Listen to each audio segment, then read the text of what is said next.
আজকে আলোচনা করব মিথুন রাশির হচ্ছে বৃহস্পতি যে রাশি পরিবর্তন করছে তার ফলে কি ফল হচ্ছে দেবে, কি ফল আসবে। একটা রাশিতে হচ্ছে 12 বছর অন্তর অন্তর আসে, রাশিচক্রের 12টা রাশিকে হচ্ছে 12টা বছর লাগায় হচ্ছে চক্রটা পূর্ণ করতে। তাই বৃহস্পতি দেব হচ্ছে আমাদের লাইফে কিন্তু প্রচণ্ড পরিমাণে ইম্পর্ট্যান্ট রোল প্লে করে। বৃহস্পতি দেব হচ্ছে দেবতাদের গুরু, তাই ওনার ওপর প্রচুর দায়িত্ব।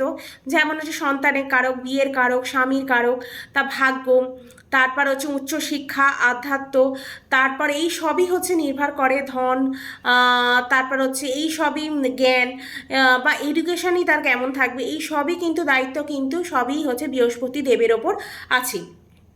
এইটা হচ্ছে রাশি চক্রের মিথুন রাশি হচ্ছে 3 নম্বর রাশি। আর 3 নম্বর রাশি হচ্ছে আপনার হচ্ছে 12 হাউসে কিন্তু আসছে বৃষ রাশিতে।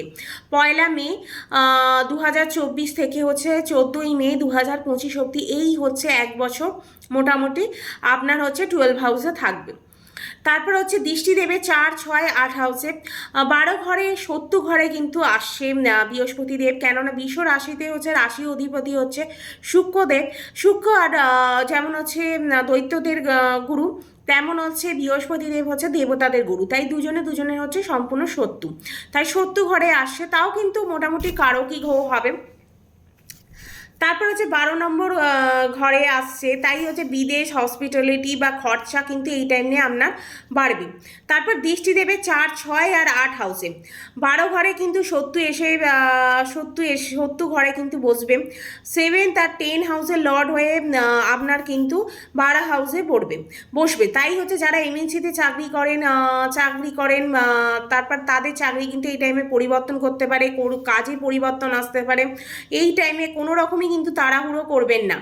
মিথুন রাশি যারা হচ্ছে বিদেশে থাকেন, বিদেশে কাজ করেন, তাদের ক্ষেত্রে কিন্তু খুবই ভালো। তাদের আবার তারপর যারা হচ্ছে বিদেশে যেতে চাইছেন, তাদের কিন্তু বিদেশে যাওয়ার এই টাইমে যোগও তৈরি হচ্ছে। কোনো কাজ নিয়েও এই টাইমে আপনি বিদেশে যেতে পারেন।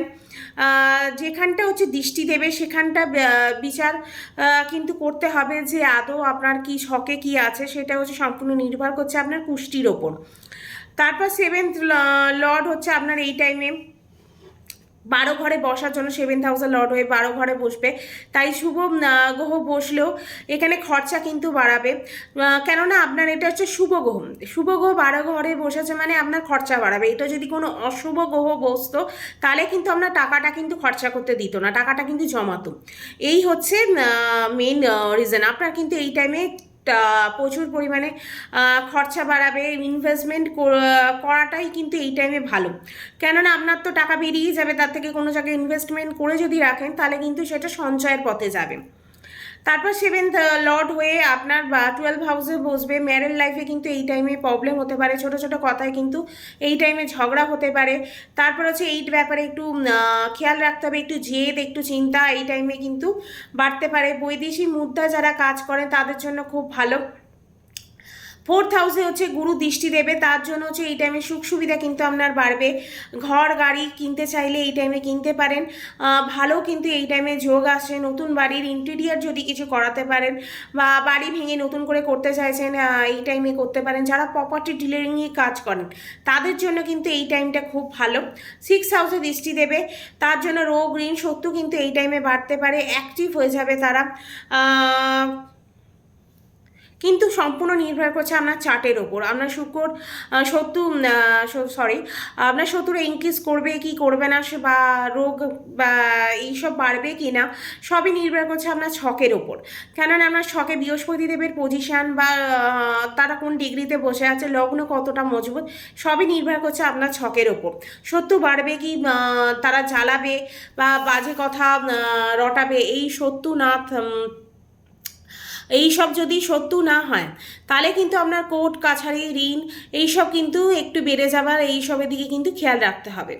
মানে যাদের হচ্ছে দুটো জিনিস হতে পারে, এক হচ্ছে আপনার শত্রু বাড়তে পারে, নালে হচ্ছে শত্রু যদি না বাড়ে তাহলে কিন্তু আপনার কোর্ট কাছারি এইসবে বা ঋণের দিকে কিন্তু জড়িয়ে যেতে পারেন। এই দুটো দিক হচ্ছে আপনার মধ্যে কিন্তু হতে পারে। কারণ 6 আর 8 হাউসে দুটো ঘরেই হচ্ছে দৃষ্টি দেওয়ার জন্য। তারপর রোগ, কেননা এটা হচ্ছে তিক ভাব, এই তিক ভাবতে হচ্ছে দৃষ্টি দিচ্ছে, তাই এই টাইমে আপনারা সুগারও হবার একটা সমস্যা দেখা দিচ্ছে, খাওয়া দাওয়া ফ্যাট বেড়ে যাওয়া, তারপর হতে পারে এইগুলো প্রবলেম এই টাইমে হতে পারে। লোন কিন্তু যারা চাইছিলেন এতদিন লোন নিতে বা লোন নিতে পারছিলেন না, তাদের জন্য কিন্তু খুব ভালো, এই টাইমে তারা কিন্তু লোন পেয়ে যাবেন। 8 হাউসে যারা হচ্ছে 8 হাউসে দৃষ্টি দিচ্ছে, যারা হয়তো ডিপ স্টাডি করেন বা রিসার্চ করছেন, পিএইচডি করছেন, তাদের জন্য কিন্তু এই টাইমটা খুব ভালো, এই 8 হাউসে দৃষ্টি দেওয়ার জন্য। তারপর হচ্ছে মানে যারা হচ্ছে পড়াশোনা করছেন ডিপ স্টাডি বা হায়ার এডুকেশনে করছেন, তাদের জন্য খুবই ভালো, বিশেষ করে যারা হচ্ছে রিসার্চ লাইনে আছেন। উপায় কি উপায় করবেন, যার জন্য হচ্ছে আপনার যে ছোটো ছোটো প্রবলেমগুলো আসে সেগুলো যাতে প্রবলেমগুলো সলভ হয়ে যায়। প্রথমে হচ্ছে বৃহস্পতিদেবের বীজ মন্ত্র পাঠ করবেন, সকালবেলা উঠে বুধের বীজ মন্ত্র পাঠ করবেন, আর হনুমান চালিসা পড়বেন। এই 3টে জিনিস করবেন, তাহলেই কিন্তু দেখবেন আপনার যে প্রবলেম আসে সেগুলো সলভ হয়ে যাবে। ভিডিও এতক্ষণ দেখার জন্য অবশ্যই কিন্তু ধন্যবাদ। আর ভিডিও ভালো লাগলে অবশ্যই কিন্তু লাইক শেয়ার অ্যান্ড সাবস্ক্রাইব কিন্তু করবেন।